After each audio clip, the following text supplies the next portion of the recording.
Hello family, કેમ છો? મજામાં જશો. આજના નવા વ્લોગમાં તમારું સ્વાગત છે. અને નાઈથન તૈયાર થઈ ગયા અને ભીંડાનું શાક પણ મૂકી દીધું, તેલ મૂક્યું છે અને લોટ પણ બંધાઈ ગયો, ભીંડો પણ સુધારી ગયો. ટમેટાવાળું ભીંડાનું શાક કોને કોને બનાવ્યું છે અને કોને કોને ખાધેલું છે એ પણ કોમેન્ટ કરજો. ચાલો, મારું તેલ આવી ગયું છે. ચાલો, ભીંડો પણ નાખી દીધો, તેલ આવી ગયો એટલે. અને હવે છે ને આપણે કટરમાં ટમેટા કાપી નાખીએ. એમાં ટમેટા 4 નાખવાના છે. ટમેટા નાખવાના છે ને હવે ભીંડા નાખી દીધો. હવે નાખી દઈએ.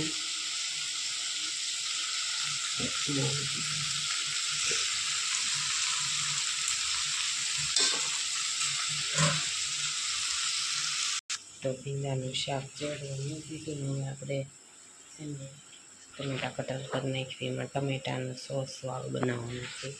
એમ પપ્પાને જવાનું છે ખાવા, તો એ કે ટમેટા વાળું બનાવશે એટલે ટમેટા વાળું બનાવી નાખી અને બહાર પછી ભાખરી કરવા જાય છે. તો ચાલુ જઈએ ભાખરી કરવા. પછી મરચું પણ નાખી દીધું, મરચું પકડી જાય ને પછી ટમેટા નાખવાનું. ચાલો, ટમેટાવાળું રેસીપી શાક ભીંડાનું એકદમ નંબર 1. તમે બધાને ખાવું હોય તો આવી જાવ અત્યારમાં. પછી શાક બની જાય એટલે ભાખરી કરવા જઈએ.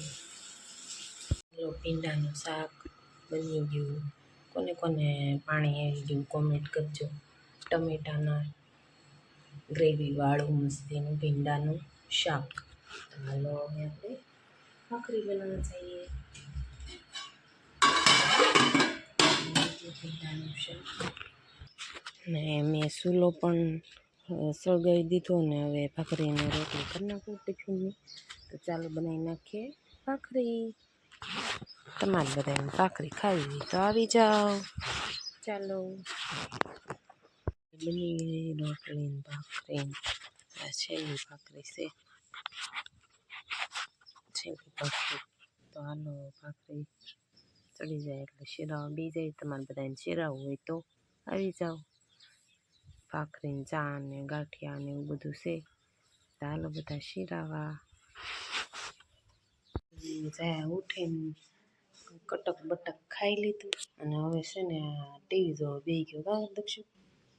નક્ષુ શું કરે? બહુ ખાય છે.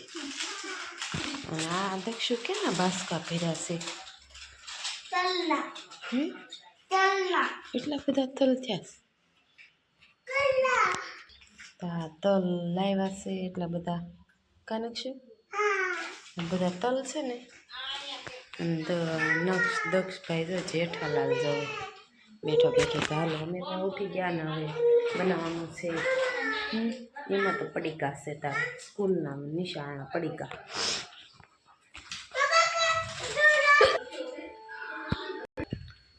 આજે દૂધીનું ભરથું પાછું બનાવવાનું છે. તમારે કોઈને ખાવું હોય તો આવી જાયજો. તો હાલો, અમે બનાવી નાખી દૂધીનું ભરથું. તો પાણી કરી નવરા થઈ ગયા ને અમે આજે ગયા હતા દવાખાને. બહુ જ આ બધું દાઢ દુખે છે, તેમ રહેવાતું નથી.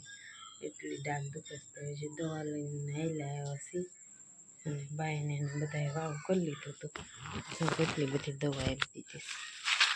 દાઢ હવે છે ને દાઢ ખેહાવી પડે એમ જ છે, રહેવાતું નથી. એટલી બધી દવા આપી દીધી છે. હવે છે ને દાઢ ખેહાવી પડશે. બહુ જ કળશ છે. આ મોટી જાય ખેહાઈ નાખવી છે. સહન નથી થતું, એટલી દાઢ કળે. આજનો વિડીયો કેવો લાગ્યો લાઈક કોમેન્ટ શેર કરવાનું ભૂલતા નહીં. ફરી મળીશું નવા વ્લોગમાં. ત્યાં સુધી જય માતાજી, બાય બાય.